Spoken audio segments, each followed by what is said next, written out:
एका बांधवाचं घर बसवायसाठी दुसऱ्या बांधवाच्या घरावरती नांगर फिरवायचा कार्यक्रम आहे। गडिंग्लज येथील प्रांत कार्यालयासमोर आपण पाहतोय बेळगुंदी आणि बेकनाळ ग्रामस्थांनी येथे एक दिवसाचं धरणे आंदोलन केलेलं आहे। ग्रामस्थ आहेत आपल्यासोबत, कशासाठी आंदोलन केलेलं आहे, काय मागण्या आहेत आपण जाणून घेणार आहोत। भारतीय किसान संघाचे अध्यक्ष मदनजी देशपांडे यांच्या मार्गदर्शनात सदरचं आंदोलन होत आहे। काय सांगाल, कशासाठी आंदोलन आहे, काय मागण्या आहेत आणि आज काय आव्हान करता या आंदोलनाच्या निमित्ताने? आज भारतीय किसान संघाच्या नेतृत्वाखाली बेळगुंदी आणखीन बेकनाळ येथे अन्याय भूसंपादन साठी ज्या काही नोटिसी बजावल्या होत्या त्याच्या विरोधात आवाज उठवण्यासाठी भारतीय किसान संघ आज रस्त्यावरती उतरला। आणखीन त्याने धरणं आंदोलन केलेलं आहे। यामध्ये ज्या काही नोटिसी शेतकऱ्यांना बजावलेल्या आहेत त्याच्यामध्ये अत्यंत त्रुटी आहेत, बेकायदेशीर आहेत, आणखीन ते पात्र नसलेल्या शेतकऱ्यांना नोटिसी निघालेल्या आहेत। याच्यावरती किसान संघ हा आवाज उठवणार, त्याच्यावरती किसान संघाचा सगळा शास्त्रीय अभ्यास आहे। आणखीन प्रशासनासमोर ठेवून याच्यावरती विनंती केलेली आहे, परंतु तथापि जर समजा प्रशासन थांबलं नाही तर भारतीय किसान संघ कदापि या प्रशासनाला शेतावरती येऊन मोजणी करायला कदापि परवानगी देणार नाही किंवा त्यांना कदापि ते होऊ देणार नाही। किसान संघ शेतकऱ्यांच्या मागे जागा उभा आहे। मुळातच जी काय भूसंपादनाची प्रक्रिया आहे ही चुकीच्या पद्धतीने आहे। मुळात शासनाने एक गोष्ट लक्षात ठेवली पाहिजे की बेकनाळ हे पुनर्वसन क्षेत्रामध्ये येत नाही आहे, तर याचा शासनानं पण आधी उल्लेख केला पाहिजे। तर आमचे मित्र जे शेतकरी आहेत, महादेव सृष्टी पिंटू अण्णा, हे अगदी 5 पिढ्यापासून शेती करतात, त्यांचे वडील पंजोबाई करतात आणि अशा अचानक पद्धतीने त्यांना नोटीस आली, त्यामुळे ते पुरता घाबरून गेले।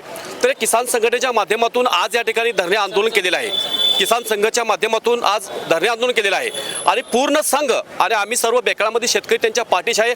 त्यांचा 1 इंच जमिनीचा तुकडा सुद्धा या ठिकाणी शासनाला देणार नाही, एवढी आम्ही ती ग्वाही देतो आणि त्यांचे सदैव आम्ही त्यांच्या पाठीशी राहू। एक तर आम्हाला आमच्या जमिनी या पुरेशा उपलब्ध नाही आहेत, क्षेत्र आमच्या गावचं खूप कमी आहे, त्यामुळे हे आम्ही मान्य करणार नाही। आजरा तालुक्यामध्ये जे आंबेओळ धरण झालेलं आहे त्या धरणग्रस्तांना आमच्या गावातली जमीन देणार, आमच्या गावाला पाणीच येत नाही तर आमची जमीन का, आम्ही आमची जमीन देणार नाही। आम्हाला जे राज्यघटनेने अधिकार दिले त्यानुसार डॉक्टर बाबासाहेब आंबेडकरांनी जे संविधान केले त्या अनुषंगानं आम्ही त्याचा लढा उभारू, आम्ही कायदेशीर लढाई लढू। आम्ही हे मान्यच करणार नाही, कारण शेती एक मुळात बेकनाळला शेतीच नाही आहे, त्याच्यामुळे आम्ही ते काय मान्य करू शकत नाही।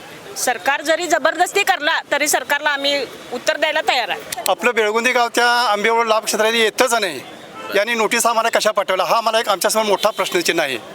आणि त्यातून जर आम्ही आज जे काय आंदोलन केलेलं आहे ते नोटिसीच्या विरोधात आपण केलेलं आहे, तेव्हा या नोटिसीचं उत्तर त्यांनी आम्हाला म्हणजे त्यांच्या पद्धतीने देत असतील तर आम्हीही आमच्या पद्धतीनं मी त्यांना उत्तर देणार। आता आपण जे सर्वांनी ऐकलं की आंबेहोळ प्रकल्पग्रस्तांना जमीन मिळालीच पाहिजे, कारण आमचे ते शेतकरी बांधव आहेत। खरं एका बांधवाचं घर बसवायसाठी दुसऱ्या बांधवाच्या घरावरती नांगर फिरवायचा कार्यक्रम आहे। सरकारची जी काही हुकुमशाही किंवा दडपशाही चालले ही कोणत्या नियमानं हे पहिला स्पष्ट होणं गरजेचं आहे। डायरेक्ट सरकारने 2 दिवस आधी मोजणीच्या नोटीस पाठवल्या, पावसाळा असून अधिकारी हजर झाले, अशी दंडुकशाही आता सहन कुणी करून घेणार नाहीत, कारण हा प्रत्येक शेतकरी बांधवात जीवन मरणाचा प्रश्न आहे।